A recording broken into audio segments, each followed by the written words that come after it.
All right, today we're breaking down one of the most fundamental concepts in the whole container world, Docker images. And trust me, by the end of this, you're going to understand exactly what they are and, more importantly, how to actually use them. So let's start with the big question. What exactly is a Docker image? Well, think of it like a perfect frozen snapshot of everything your application needs to run. I'm talking the code, the libraries, the system tools, all of it. It's the essential blueprint for every single container you'll ever launch. So, here's our game plan. We're going to cover what an image actually is, where you can find trusted images on Docker Hub, the essential commands you'll be using every single day, and then how to pick the perfect version for your project. And, we'll wrap it all up with a little hands-on challenge to make sure all this stuff really sticks. Let's get into it. Okay, section 1, what are Docker images? Let's define this thing. A Docker image is a standardized and, this is the most important part, an immutable package. Now, that word, immutable, is absolutely key. It means that once an image is created, it can't be changed, ever.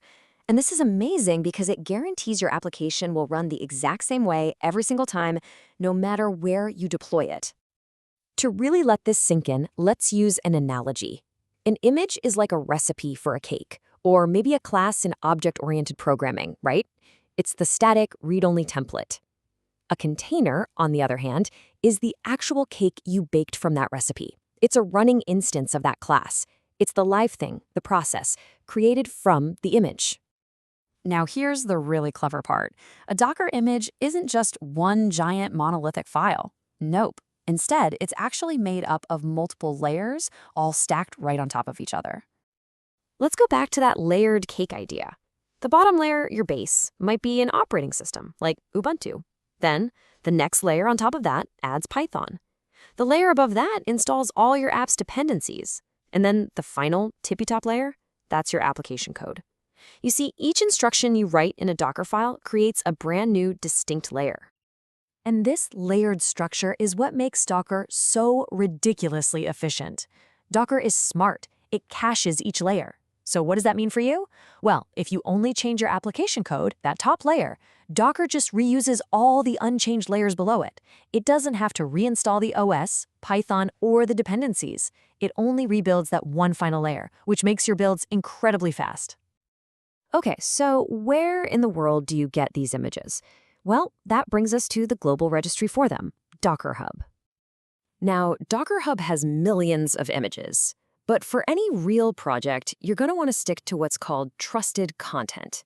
This includes things like Docker official images, which are vetted for security, verified publisher images from companies you know and trust, and sponsored open source images.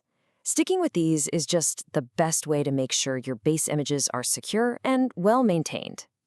When you find an image you want to use, you'll see it referenced with this convention, repository tag. The repository is just the name, like Nginx or Python. The tag, that part after the colon, specifies a particular version, like latest or 3.11 slim. And a quick tip, if you don't specify any tag, Docker just assumes you mean latest.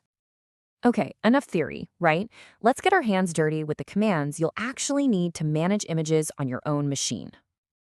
The very first thing you'll do is pull an image from a registry like Docker Hub down to your local machine. The command is super simple, docker pull, followed by the image name and its tag. This downloads all of those layers we talked about right onto your computer. So once you've pulled a few images, you'll probably want to see what you've got, right? The command docker images, or you can also type docker image ls, will show you a nice list of every image currently stored on your system. The output from that command gives you some really crucial info. You'll see the repository and tag, which we just talked about. The image ID is a unique fingerprint for that specific build.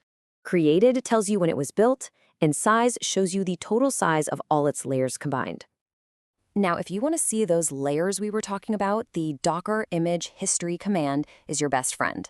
It literally shows you every single layer, the command that created it, and how big it is. This is how you can really peek under the hood and see exactly how an image was put together. Now, images take up disk space, so eventually you'll need to do some cleanup. Docker RMI removes a specific image you tell it to, but a really useful command is docker image prune. This one automatically finds and removes all the dangling images. Those are just old layers that aren't tagged or used by any of your containers anymore. It's a great way to reclaim space. All right, let's move on to a really critical topic, especially for anyone building real applications: understanding tags and their variants. This is all about choosing the right image for the job. Okay, here it is, one of the most important best practices you need to burn into your brain.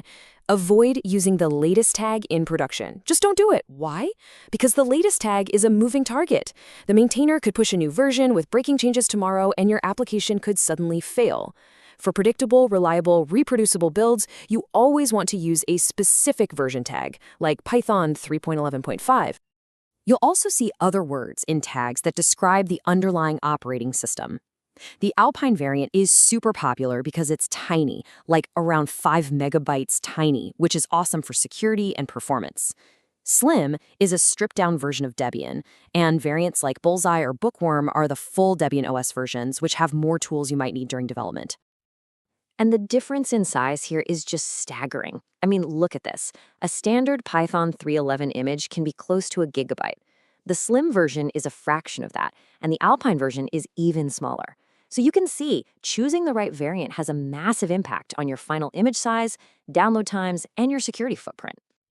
All right, it is time to put all this newfound knowledge to the test with a quick hands-on practice session. Your turn.